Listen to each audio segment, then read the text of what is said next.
तो वैसे ही हैदराबाद में नारे क्यों लगा रहे हैं, गजा में जाके बम चलाए? हैदराबाद में कूदने से क्या होगा? वैसी अगर सच्चा है अपने नारे को लेकर, अपनी बात को लेकर, तो बन जा मुजाहिद, जब आई कूद जा तू भी जलती लंका में। ये तो तुम यहां लोगों को बेवकूफ बना रहे हो, यहां ये चलने वाला नहीं है। अपने 5 बंदे इकट्ठे करके उधर तू फिलिस्तीन फिलिस्तीन फिलिस्तीन, तो फिलिस्तीन तो खत्म, उसकी एक्सपायरी डेट उसी दिन पक्की हो गई थी जिस दिन इजराइल पे हमला हुआ था। फिलिस्तीन की नहीं, लेकिन उसके आतंकवादियों की तो निश्चित हो गई थी। मैं ये कहना चाहता हूं यहां बैठे सभी लोगों से, जो इजराइल में हुआ क्या भारत में नहीं हुआ? भारत ने नहीं देखा वैसा हमला? कसाब आया था, क्या था वो दिन? मुंबई में कोई होटल में बैठा है, कोई रेस्टोरेंट में बैठा है, कोई स्टेशन पे है, वो सबको मार रहे हैं, आंख मूंद के मार रहे। एग्जैक्टली वही हमला था जो हमास ने इजराइल में किया, वही भारत में हुआ। और एक बार नहीं हुआ, ये दिल्ली के कनॉट प्लेस में हुआ, लाजपत नगर में हुआ, सरोजनी नगर में हुआ, घंटाघर में हुआ, मुंबई में हुआ, पुणे जर्मनी बेकरी में हुआ, हैदराबाद की गलियों में हुआ, बेंगलोर की गलियों में हुआ, संकट मोचन हनुमान मंदिर, सब जगह हुआ। और हमारे देश में तो क्या हो गया था, वो बस में लिखा होता था अपनी सीट के नीचे देखिए कोई भी लवारिस वस्तु बम हो सकती है। तो तेरे प्रधानमंत्री की सीट के नीचे क्यों नहीं हो सकती थी? हमारे बच्चों की सीट के नीचे ही होती थी बस लवारिस वस्तु बम। आज क्यों नहीं हो रहा?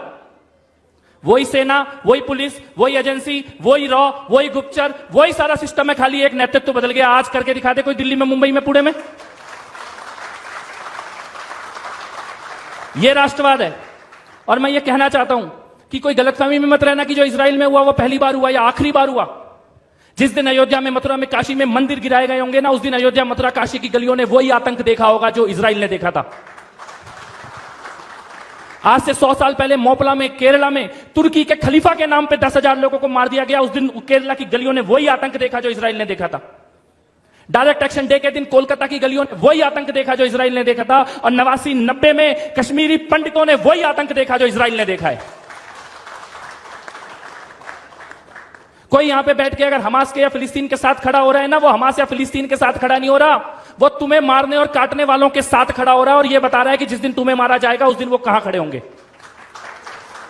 कोई गलतफहमी ना हो इस बात की, चाहे वो ओवैसी हो, चाहे वो कांग्रेस हो। कांग्रेस, ये जेएनयू के अंदर इन्होंने नारे लगाए हमास के समर्थन में, एएमयू में मार्च निकाला गया। मैं पूछता हूं, जिस दिन संसद पे हमला हुआ एएमयू ने मार्च निकाला था क्या?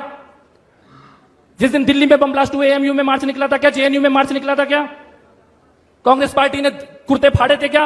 यानी देश के अंदर आतंकवादी हमले हुए तो इन्होंने कोई मार्च नहीं निकाला, किसी ने जेएनयू में, किसी ने एएमयू में, कोई वामपंथी, कोई कम्युनिस्ट नहीं निकला।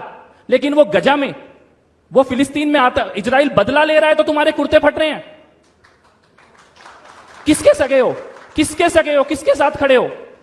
लेकिन ऐसा नहीं है कि देश इस चीज को देख नहीं रहा, देश इस चीज को देख भी रहा है और देश इस चीज को समझ भी रहा है। इजराइल और हमास की जो लड़ाई है वो आज की लड़ाई नहीं है, और वो 2 देशों की लड़ाई नहीं है, वो सभ्यता की लड़ाई है, वो मानवता की और राक्षसों के बीच की लड़ाई है। और भारत पहले भी मानवता के साथ खड़ा था और आगे भी मानवता के साथ खड़ा होगा।